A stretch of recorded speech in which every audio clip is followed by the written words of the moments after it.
ڕۆژێک دیسانەکە پێکەوە سواری شان و ملی خۆر دەبین، قۆڵەکانی خۆشەویستی هەڵدەماڵین و دەستەکانی عاتیفە دەگوشین و عەبای عەشق لە کەمەرمان گرێ دەدەین. ڕۆژێک دووبارە پێکەوە ئاوازی ژنانێک دەڵێنەوە کە چاوەڕێی گوردانی کەلامی پڕلەمانە و موژدەی خەندەیەکی پڕشکۆ دەدەن.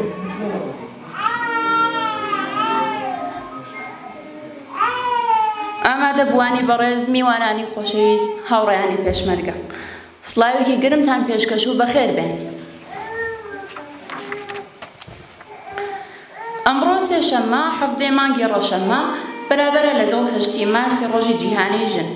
ئێمەش هەمومان لێرە لە مەقڕی ناوەندی کۆمەڵە کۆبووینەتەوە بە بۆنەی بەڕێوەبردنی ڕێوڕسمی ڕێزگرتن لە 8 مارس. ڕۆژی جیهانی ژن لە ئێوە و لە هەموو ژنان و پیاوانی یەکسانی خواز لە سەرتاسەری جیهان پیرۆز بێت. هەزاران درود و سڵاو بۆ گیانی پاکی ئەو تێکۆشارانەی کە لە پێناو ئازادی و یەکسانی و بەختەوەری ئینساندا گیانی ئازیزیان بەخت کرد. ئازیزان، بەهۆی بارودۆخی ئەمنی و هەروەها مەترسی بڵاوبوونەوەی نەخۆشی کۆرۆنا ئەمساڵ ناچار بووین ڕێوڕسمەکەمان لە کۆڕێکی خۆماڵیانەدا بەڕێوەبەرین. هیوادارین ئەو ئاستەنگیانە کۆتاییان پێبێ و وەکو ساڵی ساڵان بتوانین ئەو ڕێوڕسمە هەرچێش کۆتارتر بەرگوزار بکەین. بەڕێزان، مێژووی ڕۆژی جیهانی ژن هاوکاتە لەگەڵ خەباتی سیاسی و کۆمەڵایەتی دژی هەڵاوەردنی ڕەگەزی و جنسی و چەوسانەوەی چینایەتی. ئەم ڕۆژە ڕۆژی هاوپشتیە بۆ خەبات لە پێناو بەدیهێنانی مافی یەکسان و هەلومەرجی باشتر لە ژیانی ژناندا. هۆکاری دیاریکردنی ڕۆژی 8 مارس وەک ڕۆژی جیهانی ژن ڕێزلێنانە لە بیرەوەری خەباتی ژنانی کرێکاری کارگێ ڕستنی شاری نیویۆرکی ئەمریکا لە ساڵی 1857. هەلومەرجی دژواری کارێ تاقەت پڕۆکێن و هەقدەستی کەمی کرێکارانی ژن کە لە کۆتایی سەدەی 19 و سەرەتای سەدەی 20 دا وڵاتانی خاوەن پیشەسازی شان بەشان لەگەڵ پیاوان هاتبوونە بازاڕی کارەوە، ئەوانی ناچار دەکرد ناڕەزایەتی دەرببڕن و بێنە کۆڕی خەباتی یەکسانی خوازیەوە چ بە شێوازی ڕێکخراوەی منەزەم یان نامونەزەم دژی ئەم چەمسانەوەیە. لەم ڕۆژەدا کرێکارانی ژن لە کاریەکی چنین و ڕستن دەستیاندایە مانگرتن بۆ نیشاندانی ناڕەزایەتی بەرامبەر بە هەلومەرجی دژواری ئیش و خراپی هەردەستیان. بیرەوەری ئەم مانگرتنە لە لای کرێکارانی ئەم بەشە مایەوە و ناڕەزایەتی گشتی لەم بارودۆخە لای ژنانی کرێکار بەردەوام بوو. 8 مارسی 1908 دوای نیو سەدا ژنانی کرێکاری کارگێ ڕستنی کەتان لە شاری نیویۆرک لە ساڵیادی ئەو مانگرتنانە بەهۆی هەڵاوەردن و هەژاری و گوشاری زۆری کار و هەڵدەستی کەم دەستیاندایە مانگرتن. خاوەنکار و پاسەوانەکانی کارگەکە بۆ سەرکوتکردن و پێشگرتن لە سەرانسەری بوونەوە لە ناو بەشەکانی تر ئەو ژنە مانگرتوانەیان لە شوێنی کارەکەی خۆیان دەست بەسەر دەکەن. بۆ هۆکاری نەزانرا و ئاگر لە کارگەکە دەبکەوێتەوە و تەنها ژمارەیەکی کەم دەربازیان دەبێت. 129 کرێکاری ژن لە ئاگرەکەدا گیانیان لەدەست دەدەن. لە ئەوروپا دووهەمین کۆنفرانسی سۆسیالیستی نێونەتەوەی ژنان کە بە بەشداری 100 ژن لە 17 وڵاتی جیهانەوە هاتبوون بە پێشنیازی کلارا زێتکین ژنە سۆسیالیستی ئاڵمانی لە 27 ئاگۆستی 1910 لە کۆپنهاگ ڕۆژی 8 مارس دەستنیشان کرا وەک ڕۆژی ژن بۆ بەرگری لە مافەکانیان بە گشتی لە بەرامبەر هەڵاوەردنی جنسی. ئێستا 8 مارس لە زۆربەی زۆری وڵاتانی دنیا هەموو ساڵی شکۆدار بەڕێوە دەچێت و وەک ڕۆژی ناڕەزایەتی گشتی بە بندەستی و توندوتیژی بەرامبەر بە ژنان و هەروەها ڕێزگرتن لەو کەسانەی کە ئاگری ئەم خەباتیان هەڵگرسان بۆ باشترکردنی دۆخی ژنان و دەستکەوتەکانیان. ئازیزان، ڕێوز و تەرتیبی ڕێوڕسمەکەمان بەم جۆرە دەبێت کە پێتانی ڕادەگەین. سەرەتای مەراسمەکەمان بە سرودی ئەنتەرناسیۆناڵ سرودی هاوپشتی جیهانی چینی کرێکار دەست پێ دەکات. دواتر 1 دقیقە بێدەنگی بۆ یادی هەموو ئەو تێکۆشارانەی کە لە پێناو ئازادی و یەکسانی و بەختەوەری ئینساندا گیانیان بەخت کرد ڕادەگرین. بێدەنگیەکە بە موزیکێک دەشکێنین. بە دوای ئەودا هاوڕێ ڕێزان حەمیدی ئەندامی کمیتەی ناوەندی کۆمەڵە دێت و وتاری کمیتەی ناوەندی کۆمەڵەمان پێشکەش دەکات. دواتر سرودێک بە ناوی مەنزەنام پێشکەش بە ئێوەی خۆشەویست دەکرێت. لە درێژەدا ڕاگەیاندنی کمیتەی ژنانتان بۆ دەخوێنەوە. دوایین بەشی ڕێوڕسمەکەشمان تەرخان کراوە بۆ شادی و خۆشی ئێوەی ئازیز. ئێستاش مەراسمەکەمان بە سرودی ئینتەرناسیۆناڵ سرودی هاوپشتی جیهانی چینی کرێکار دەست پێ دەکەین.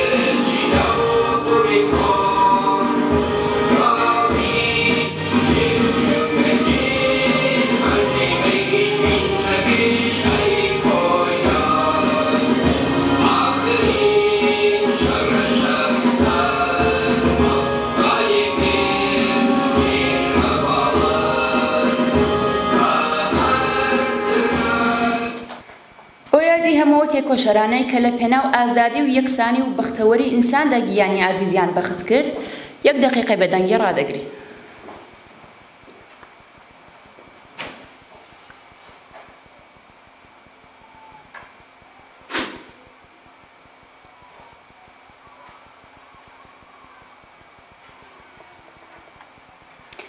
ئێستاش داوا دەکەن لە هاوڕێ ڕەزان حەمیدی ئەندامی کۆمیتەی ناوەندی کۆمەڵە بێت بۆ پێشکەشکردنی وتارەکەی. فەرموو هاوڕێ ڕەزان.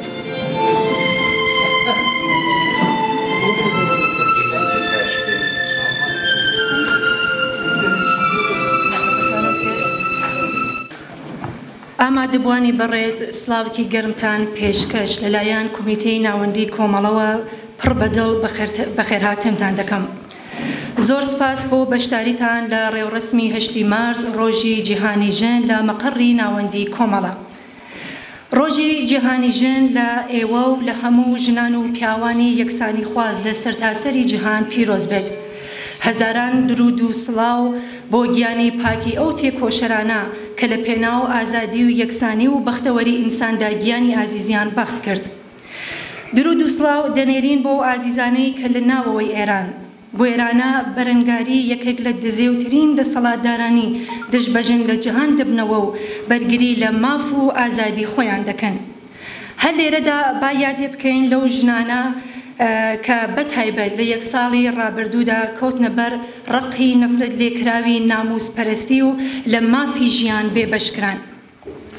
ئەمساڵ لە بارودۆخێکدا ڕێوڕسمی 8 مارس ڕۆژی جیهانی ژن بەڕێوە دەبێن کە شەڕێکی ماڵوێرانکار لەگەڵ هێرشی قورسی هێرشێکی هێزەکانی ئەرتشی رووسیا بۆ سەر وڵاتی ئوکراین دەستی پێکردووە. شەڕێکە هەتا ئێستا خەساراتی فراوانی مرۆئی و مادی لێکەوتوەتەوە. ئەم شەڕە دژە خەڵکیە درێژەی سیاسەتی ئەمپریالیستی لە پێناو دابینکردنی بەرژەوەند و قازانجی سیاسەت مەدارانی گەندەڵ و دژە خەڵک کۆمپانیا گەورە ئابووری و نظامیەکان لە ئاستی ناوچەکە و جیهاندایە. مەترسی پەرستاندنی شەڕ گشت خەڵکی ئاشتی خوازی جیهان و بەتایبەت قارەی ئوروپای نوقمی نیگەرانی و ترس کردووە. ئەوروپا کە متەکەی دوو شەڕی ئەمپریالیستی یەکەم و دووهەمی جیهانی بە دەیان ملیۆن کوژرا و بریندار و تریلیۆنها دلار خەسارەتی ماڵی و وێرانی ژێرخانە ئابووریەکانی تێپەڕاندووە، لە ئێستادا لەناو ترسی کارەساتی شەڕێکی گشتگیر بەڵام تووڕە لە هۆکار و بڕیاردەرانی چاوەڕوانی دواهاتەکانێتی. بەڕێزان، سەرەڕای شەڕ و نائەمنی ئەمڕۆ سیستەمی سەرمایەداری ئەو دنیایەی پڕ لە سروەت و سامانە کردووە بە جەهەنەمێک بۆ زۆربەی دانیشتوانەکانی. بە سەدان ملیۆن کەس لە ژێر هێڵی هەژاریدا دەژین و تەنانەت محتاجی نانی وشک و ئاوی پاکن. کرێکاران خوڵکێنەری ئەو هەموو شتە ئەرزشمەندەی جیهانە لە بەرهەمەکانی خۆیان بێگانن. داروپردووی قەیرانەکانی ئابووری بەر لە هەر کەسێک بەسەر هەژاران و بێبەشانی کۆمەڵگادا دەڕوخێت. بەرەو پێشچوونی تەکنۆلۆژیا نەتەنیا ساعاتی کاری کەم نەکردوێتەوە، بەڵکو بۆتە هۆی بێکاری ملیۆنان کەس و هەبوونی ئەرتشێکی ملیۆنی لە کرێکارانی بێکار کە ئەوە خۆی ئەمنیەتی شغلی کرێکارانی شاغڵیشی خستوەتە مەترسیەوە. نەبوونی ئەمنیەتی گیانی کە سەرەتایی ترین مافی مرۆڤە لە ئینسانەکان زەوت کراوە و شەڕ و ترس لە قەیران خەوی لە چاوی خەڵک زڕاندووە.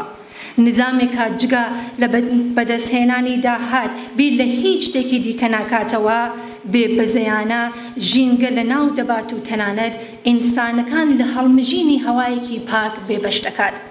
نظامی سەرمایەداری هۆکاری سەرەکی تواوی ئەو مینەتانەیە کە بەسەر ئینساندا دێت.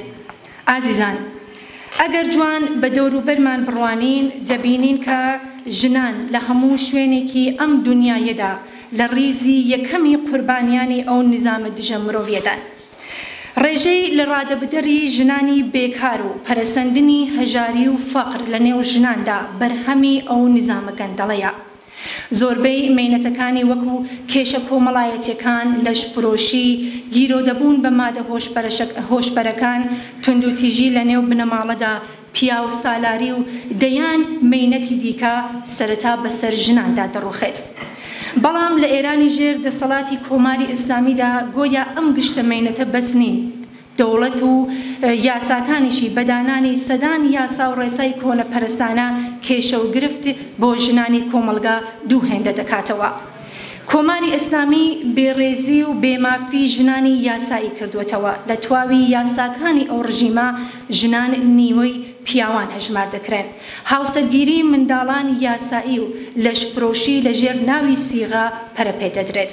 حەقی تەلاق لە ژنان زەوت دەکرێت و لە کاتی جیابوونەوەش لە مافی سەرپرشتیکردنی منداڵەکانیان بێبەش دەکرێن و تەنانەت ژنان بێ ئیزنی مردەکانیان یا پیاوەکان ناتوانن سەفەر بکەن. بەڵام ئەوەی جێگەی خۆشحاڵیە ئەوەیە کە بە بەرینایی وەحشیگەری و سەرکوتگەری کۆماری ئیسلامی لە دژی ژنان، خۆڕاگری و خەباتی ژنان لە ئاستی کۆمەلگا، شوێنی کار و بنەماڵە یەکێک لە لاپەڕەدرە و شاوەکانی خەباتی شۆڕشگەرانەی چواردیەی ڕابردووی ژنانی ئێران بووە. کەمنین ئەو ژنانەی کە لە ناو سیاچاڵەکانی ڕژیمی ئیسلامیە خەباتیان کرد، تەسلیم نەبوون و گیانی ئازیزیان لە پێناو ئارمانە بەرزەکانیاندا فدا کرد. کەمنین ئەو ژنە خەباتکارانەی کە لە خەبات و نەبەردی چەکداری و سەربەرزانی کوردستان لە بەرامبەر هێرشی لەشکرەکانی حکوومەتی ئیسلامیدا قارمانانە شەڕیان کرد، گیانیان بەخ کرد و بوون بە ڕەمزی هەزاران ژن و کچی شۆڕشگەر و ناویان نەسڵها دەمێنێتەوە. کەمنین ژنان و کچانی یاخی لە ستەم و دیکتاتوری کە چارشێ و حجابی ئیجباری ئیسلامی واتە سمبولی وەحشیگەری و بەربەریەتی پیا و سالاری دینیان لە مەیدان و چوارڕاکان بەدار و دیوارەوە هەڵواسی و هاواری بەرابەری و ئینسانیەتیان بەرز کردەوە. کەمنین ژنان و کچانێکە لە ناڕزایەتی و خەباتی مافخوازانەی مانگی بەفرانباری 96 و خەزەڵوەری 98 و ناڕزایەتی کرێکاران، خوێندکاران و بزوتنەوە یەکگرت و سەرتاسەری مامۆستایان، خانەنشینکراوان و زەرەرمەندان هاتنە سەر شەقامەکان و خواستی ئازادی و بەرابەریان وتەوە و سینگیان لە بەرامبەر سەرکوتگەرانی بێبەزەییدا کرد بە قەڵخان و لەرزەیان خستە جەستەی پرتوکاوی دەسەڵاتی ئیسلامی لە ئێران. ئازیزان، لە ئێرانی ژێر دەسەڵاتی کۆماری ئیسلامیدا ڕۆژی 8 مارس ڕۆژی جیهانی ژن ڕسمیەتی یاسایی نییە. دژایەتی کۆماری ئیسلامی لەگەڵ ئەو ڕۆژە لە دژایەتی ئەم دەسەڵاتە لەگەڵ ژنان و هەموو جۆرە بزوتنەوەیەکی یەکسانی خواز لەوانە بزوتنەوەی چینی کرێکارەوە سەرچاوە دەگرێت. 8 مارسی ئەمساڵ دەتوانێت ڕۆژی گەڵاڵەکردنی خواست و داخوازی ژنان، ڕۆژی بەرزکردنەوەی دەنگی بەرابەری خوازی ژن و پیاو، ڕۆژی ناڕزایەتی دژ بە توندوتیژی و کوشتنی ژنان لە کۆمەلگای پڕجم و جوڵ و ڕوو لە ئاڵ و گۆڕی ئێراندا بێت. داخوازی و خواستی ژنان، خواست و داخوازی چینی کرێکار و بەشی وشیار پێشکەوتووە یەکسانی خوازی کۆمەلگایە. لە 8 مارس ڕۆژی جیهانی ژن شەقام و مەیدانی شارەکانی جیهان ڕنگ و بۆنێکی دیکەوە بەخۆی دەگرێت. بۆنی گەنیوی پیا و سالاری و دژە ژن بوون لە هەموو کاتێک کەمتر دەبێتەوە.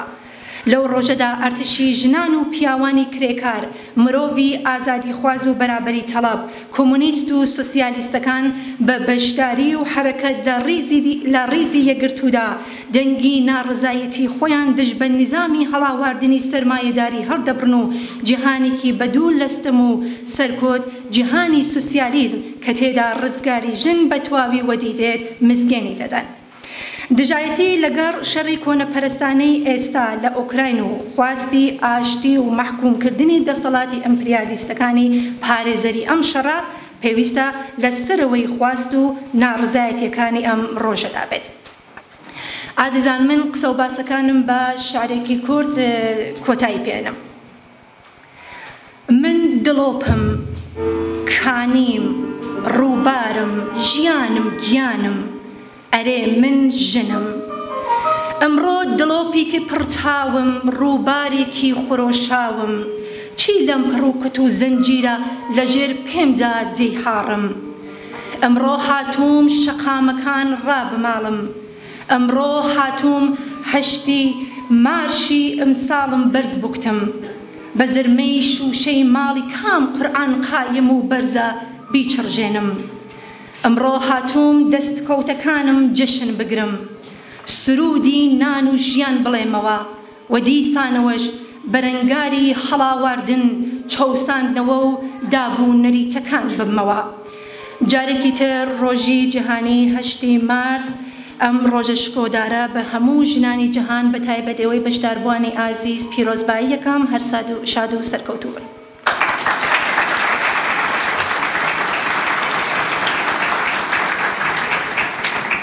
ئێستاش ڕاگەاندنی کۆمیتەی ژنانی کۆمەڵەتان بۆ دەخوێنەوە.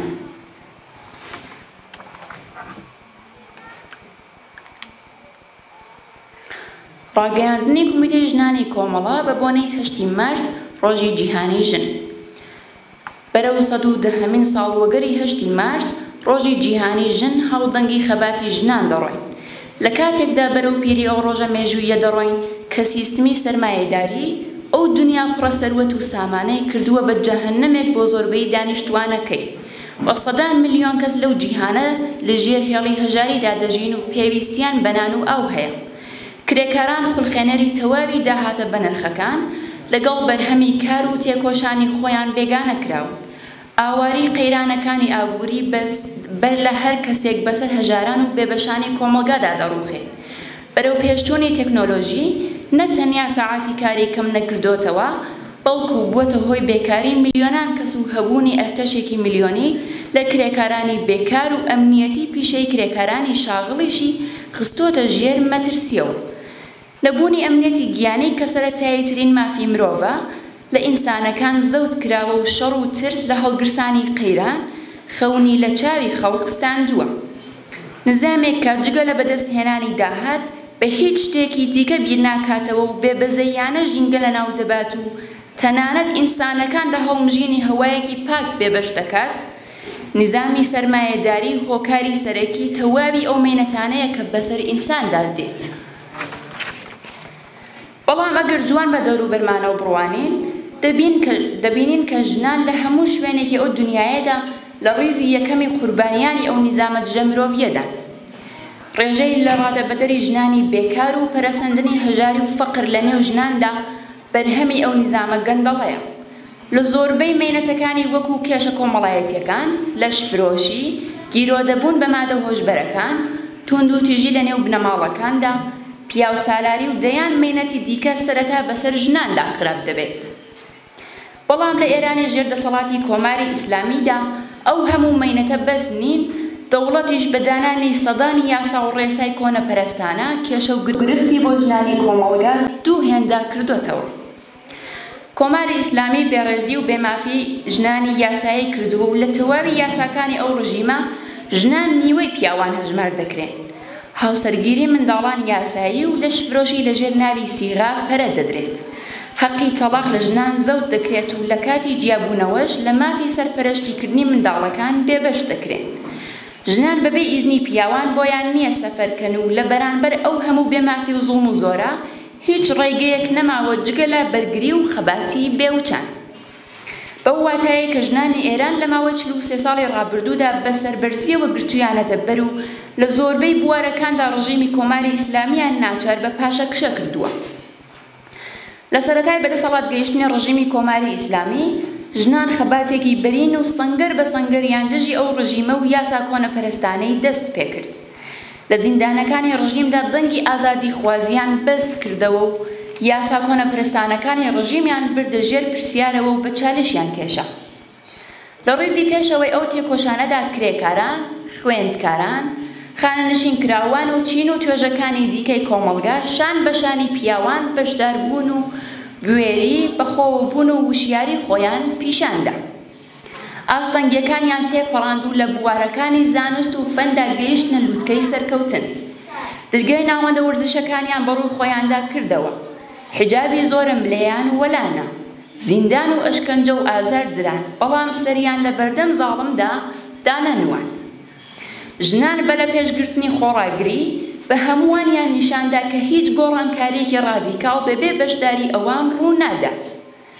بێگومان ئەو ڕێگەیە کە لە ڕووی ئاگاداریەوە هەڵبژێردراوە و ژنان خۆیان بۆی ڕێخستووە تا ڕزگاری تەواو لە هەر جۆرە بند و بەندەستێکی پیا و سالاری، دەسەڵاتی دژەژن، وەلانانی تەواوی یاسا کۆنەپەرستانەکان درێژە دەدرێت.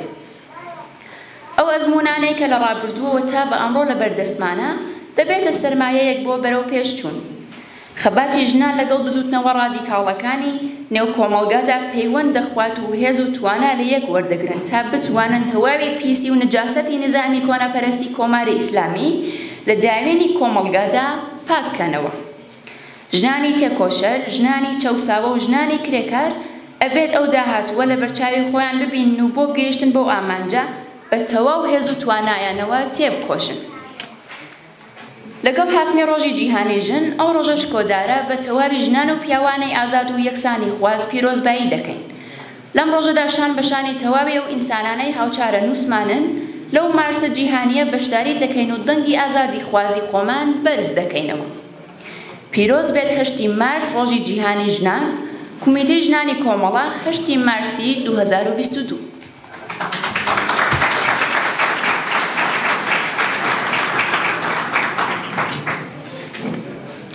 ئازیزان، با لە ڕۆژی 8 مارس ڕۆژی جیهانی ژندا جارێکی دیکە پەیمانی خۆمان بۆ خەباتی لێبڕەوانە تا سڕینەوەی هەموو ئاسەواری ستەم و هەڵاوردن و نایەکسانی لە ژیانی ئینساندا نوێ بکەینەوە. با دەست لە ناو دەستی یەک ئەرکەکانی خۆمان وەکو بەشێک لە بزوتنەوەیەکی جیهانی دژ بە نایەکسانی بناسین و بەڕێوەیان بەرین. بەڕێزان، بەم جۆرە گەیشتنە کۆتایی ڕێوڕەسمەکەمان. جارێکی تر پیرۆز بێت 8 مارس ڕۆژی جیهانی ژن لە ئێوە و لە هەموو ژنان و پیاوانی یەکسانی خواز لەسەر تاسەری جیهان. سپاس بۆ بەشداریتان.